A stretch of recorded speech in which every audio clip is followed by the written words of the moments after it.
We now welcome the number 15th ranked UFC featherweight contender in the world, Bryce Mitchell. Bryce, thank you for the time, sir. Thank you for having me, brother. We will take the first set of questions from Gabriel Gonzalez with Cageside Press. Hey, Bryce, how you doing, man? Good, man. I'm just chilling like a villain. I mean, everyone wants to know, do the camo shorts live up to the hype? Are they what you've been wanting? Are they what you expected when you finally saw them? Hell yeah, man. You just wait till Saturday. I'm going to have the coolest shorts in the UFC. There ain't no doubt about it.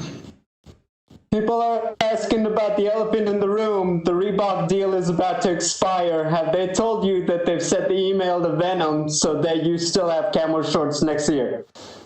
No, but we're going to work on that. That's going to go down too. We're going to make that happen. Let's talk about the fight a little bit. I mean, you're on a great run. Just what's it been like to, I guess, stay focused, as I'm assuming you're getting all of this new attention as you've had a great year so far? Yeah, it's the same mentality as before. Just show up, make the weight, and fight to 100% of my ability. And that's really what my job is. And that's what I do every time.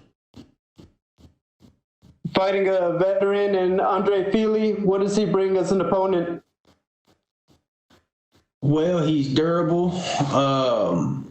He's crafty. He's tricky. He's long. He's pretty well rounded, you know. And that's why it's hard to beat. That's why not a lot of people have beat him. And the people that have beat him, he was doing pretty good before they beat him, you know. So I go out there and beat him in dominant fashion. That's something that ain't nobody's ever done before. When you've built up this reputation as a submission artist, how important is it, I guess, to continue to grow with your striking? Because obviously you know you're going to have their respect on the ground, but you want to be able to surprise them and you want to be a more complete mixed martial artist. All right, everybody or every fight starts on the feet. So, you know, it's not like we're just starting inside mount and saying go. So clearly I have some ability on my feet, and you know, if I can get somebody down, I'll get them down. But if I can, I'm going to sit there and stand up with them. Hey, thanks, Bryce. Good luck. Thank you, sir. We will take our next questions from Pablo Santamaria with Noti MMA Ecuador. Hi, Bryce. How are you? I'm good. Thank you for having me. Okay, the first thing I want to ask you is, Dana commented about your commercial about the drive on time. So, do you think you get more fans because of that? Do you think you are getting more fans because of the Dana and doing all these commercials? I think that definitely people noticed that Dana White was commenting on the video that I made, that commercial, and it probably helped some more people notice me or bring my name to their attention. And yeah, I certainly think that it helped a little bit, and I was just trying to make a little commercial with some humor in it and help those people sell some cars. Okay, I get it. It was a very good commercial, to be honest, too. Oh, thank you. Thank you very much. Okay, in most of your fights, you attempt to get a twister, so we can expect a twister on this one.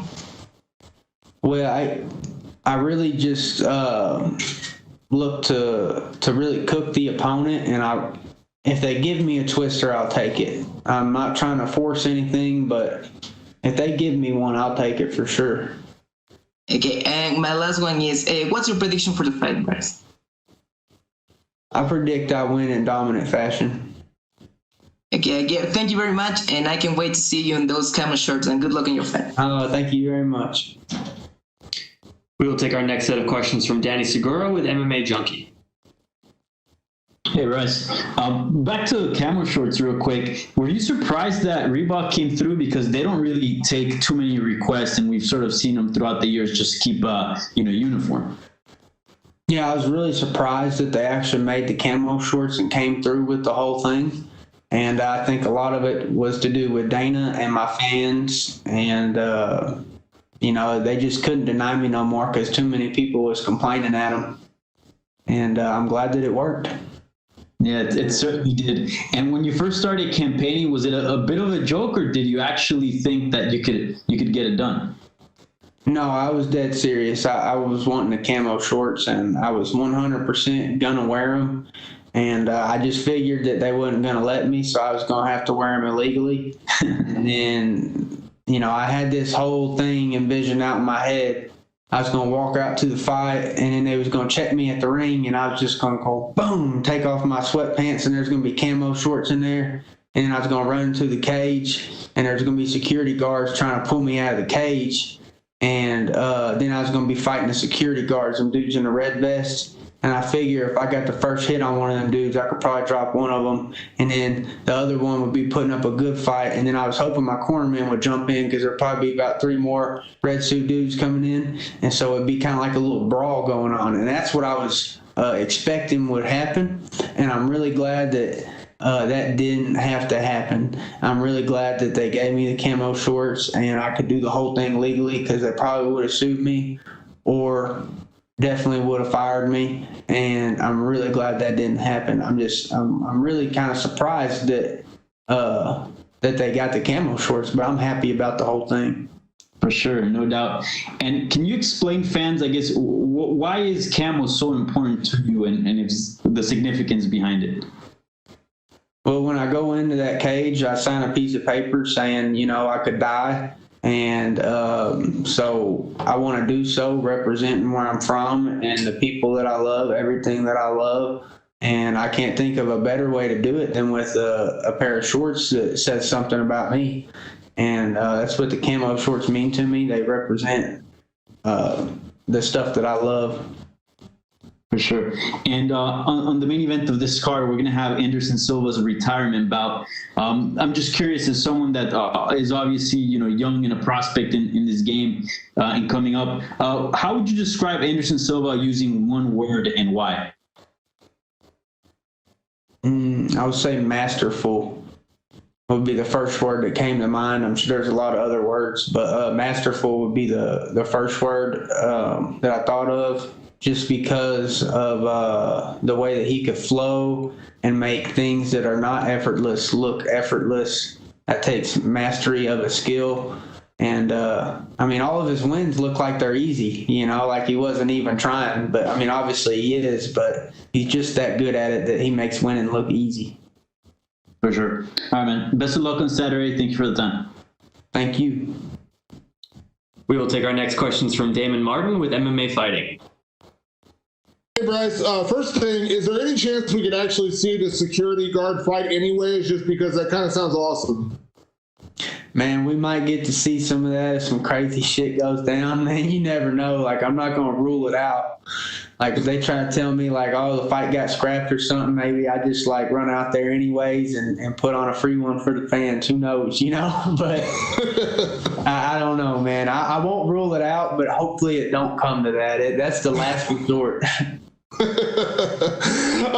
a more serious note, since you come to the UFC, Bryce, you've had dominant wins. Obviously, we talk about the twister a lot, that submission, but the way you beat Charles Rosa in your last fight, dominating a guy who is well known for his Brazilian jiu-jitsu and coming from a good jiu-jitsu camp, do you feel like that was kind of like the statement performance you needed to make or you wanted to make, even though you didn't get to finish? It was just such a, just an incredible performance from start to finish the way you dominated it. Yeah, I was disappointed in myself because I wanted to get the finish, but looking back at it, there's a lot more things you can learn about yourself after watching 15 minutes in one of your fights than, a minute and 50 seconds. Because say if I would have subbed him in the first minute and a half, I wouldn't have, there's so many things from the last fight that I fixed that I got to watch about myself, and it made me a better fighter. And I think Saturday is going to prove that I'm a lot better than I was when I fought Charles Rosa. You mentioned it earlier, Bryce. Of course, everyone immediately, pegs you as a grappler and as a phenomenal submission guy. But Andre Fili is one of those guys, very scrappy. I think we've heard, Max Holloway complimented him as, one of the hardest opponents he had to face at featherweight. When you look at this kind of fight, do you feel like, it can be that dominant, ground? performance for you, or do you feel like this might be a bit more of a scrap? It could go either way, and I'm prepared either way that it goes. And I want to beat him better than anybody's ever beat him, and then that'll prove that I'm something special. And last one for me, Andre has always been that kind of guy on the fringe of the top 15. You know, he's fought, top 10 guys, beaten guys who probably deserve to be in the top 10. Do you feel like this is kind of like your gateway to the rankings? Yeah, I definitely think people are going to notice me after a win over Fili because he's such a tough, durable fighter. He's never been a pushover. He always shows up and brings it. And so, when I beat him, people are going to say, wow, that he did something special. Thanks, Bryce. Thank you. We will take our next set of questions from Cote Cruz with the 4 to Win podcast. Hey, Bryce, how you doing, brother? Nice talking to you. Thank you for having me, brother. No, thank you for your time. In your last fight, you displayed a master class in control on the ground. You plan to keep this fight on the same way, or are you looking for something extra or different to surprise the fans on this outing? You'll have to see, brother. You have to watch Saturday, and who knows what's going to happen. I don't even know what's going to happen, but I'm going to go in there and give him hell. I can guarantee that. One thing I know for sure, I want to see the fight with the bests, too. That got me all hyped up. Personally, one of the most interesting fights in the future for you, I think it would be Kron Gracie. What's your opinion on a possible fight with him? Do you like the matchup? I think Kron's a very tough competitor, and he's also very durable. And, it's a very tough fight. But, yeah, I'll fight whoever they tell me to. I don't really have any control over any of that. And, I'm just not going to say no to whoever they tell me. So whoever they tell me to fight, I'll fight. I see. You're currently in the top 15 of the division with a win against Fili this Saturday. Who would you like to face next? Do you have a name on your mind yet? Yeah, I'm going to fight Floyd Mayweather. Talking all that shit. And he likes to fight these little dudes. Like, his last fight was this Japanese dude who threw the fight. It's like, dude, I'm not going to throw the fight. I'm going to go in there and fight Floyd. And I think I'd beat Floyd's ass. And I just don't like that he talks all that shit about MMA fighters. And so, yeah, if I get to pick who I'm fighting, it's Floyd Mayweather. But because I just don't like his attitude. You're becoming the best matchmaker today, man. I appreciate your time. Best of luck on your fight, and make sure to look good on those camo shorts, baby. Thanks. Thank you, my best brother. of luck, brother. Thank Bye-bye. you, sir. Bye-bye. We will take our last set of questions from Sue McDonough with Sports Kita. Guys, hope you're doing well. I am. Thank you for having me. So what's it like for you to finally get the Reebok camo shorts? It's a dream come true. I mean, it's a really big deal for me, and I'm really glad that it happened the way it did, and I couldn't be any happier about it. Right. So in the past, you said that you prefer fighting in the empty arenas. How has that experience been like so far, and how is it beneficial to you? I like fighting in the empty arenas because I can hear my coaches and I can hear his coaches, and I just like being able to hear what my coaches have to say a lot better versus not being able to hear them. So you recently made that amazing car commercial, and it caught the attention of Dana White as well. What was your reaction to that? I thought it was really cool that Dana liked the car commercial, and I hope that other people liked it too. And that was the goal of it, is to try to just make something funny that people wanted to watch, even if they didn't want to buy a car. I just wanted people to watch it just because they thought it was funny. And I'm glad that a lot of people did think it was funny. Oh, it was a great commercial, sir. I tell you that. Thank you. So for you, if you win this fight, do you have a dream opponent, a dream name, a ranked opponent you want to fight next? Yeah, I want to fight. Except Floyd Mayweather, maybe. Oh, besides Floyd? Nah, I have no preference. I just want to fight Floyd because he's real sassy and he's got a bad little attitude, and he just needs an attitude adjustment. you know, and I think I'm the guy to do that. So like, there's nobody from the featherweight division. No preference. I mean, I think that they're all extremely good fighters and hard matchups, tough matchups, and I'd be willing to fight any of them. So last question for me: do we expect another insane Bryce Mitchell submission this week? I think that there could be a storm brewing. That's what I think. Check the forecast. We do hope so, sir. Good luck for the fight. Thank you, sir. Thank you so much, Bryce. That is all the questions we had for you, sir. All right. I appreciate you, brother.